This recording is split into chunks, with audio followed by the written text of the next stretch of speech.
রাখেন স্যার, আপনি কি চাকরি থেকে বের করে দিবেন? আমি তো আপনার চাকরি করব না। আপনি যা ইচ্ছা তাই করেন তো দেখি। স্যার, আপনার এই ব্যবহার আচারের কারণে আপনাকে মানুষ ভালোবাসে না মন থেকে।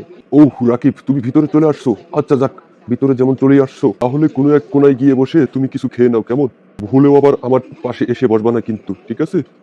স্যার, আমি ঠিক আপনার কথা বুঝতে পারলাম না। আমার সহজ কথা বুঝতে পারলা না? এখানে আমি ভিআইপি লোক, বুঝতে পারছো না কেন? স্যার, পেঁচ-মোচড় না দিয়ে সোজা করে বলুন। আমি আপনার কথা বুঝতে পারতেছি না আগাগোড়া কিছুই। এত সহজ একটি কথা তুমি বুঝতে পারতেছো না? আমি আসছি রেস্টুরেন্টে খাওয়ার জন্য, তাই না? তো তুমি একজন ড্রাইভার মানুষ, তুমি আমার পাশে বসে খাবে, ব্যাপারটা কেমন দেখায় না? ও আচ্ছা স্যার, এতক্ষণে বুঝতে পারলাম আপনি ভিআইপি মানুষ। আমি একজন ড্রাইভার মানুষ, যদি আপনার পাশে বসে খাই আপনার মান-সম্মান চলে যাবে, তাই তো?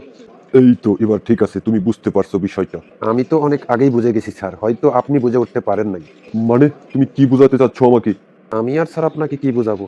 আমি আপনার ড্রাইভার, আপনার সাথে রেস্টুরেন্টে বসে খাইলে নাকি আপনার মান-সম্মান চলে যাবে। এই কথাটি হয়তো ভুলে গেছেন। গাড়ির ভিতরে যখন থাকি তখন কিন্তু আপনি আমার পাশের সিটেই বসেন। তখন আপনাদের মান-সম্মান কোথায় চলে যায় গাড়ির ভিতরে যখন আমার পাশের সিটে বসে থাকেন। বেশ ভালো কথা। তবে আপনাকে আমি কিছু ওয়ার্নিং দিচ্ছি। কি? তোর এত বড় কথা? ড্রাইভার হয়ে তুই আজ আমার মুখে মুখে তর্ক? আমি কিন্তু তোকে চাকরি থেকে বের করে দিব, কথাটি মনে রাখিস। রাখেন স্যার, আপনি কি চাকরি থেকে বের করে দিবেন? আমি তো আপনার চাকরি করব না। আপনি যা ইচ্ছা তাই করেন তো দেখি। তবে আমি তো আপনার চাকরি করবই না। তো আজকে আমি কিছু কথা আপনাকে বলে যাব। একটি কথা হলো কি জানেন? আপনাকে আমি যতটুকু সম্মান দেই না, এতটুকু সম্মান আপনাকে কেউ দিবে না। কি আমার কথা বিশ্বাস হচ্ছে না, তাই তো? বিশ্বাস না হয় আপনার ছদ্মবেশে আপনার প্রতিবেশীর কাছে আপনি যায়ে দেখেন যে আপনার নামে কত কটূক্তি এবং আপনাকে কতটুকু ভালোবাসে।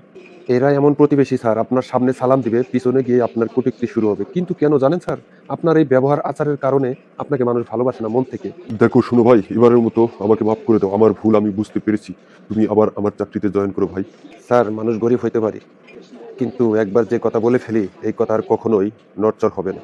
তবে শেষবারের মতো বলে গেলাম, আপনার চাকরি রাখেন, আপনার চাকরি নিয়ে। আমার লাগবে না আপনার মতো অহংকারী মালিকের চাকরি। ওকে, গুড বাই।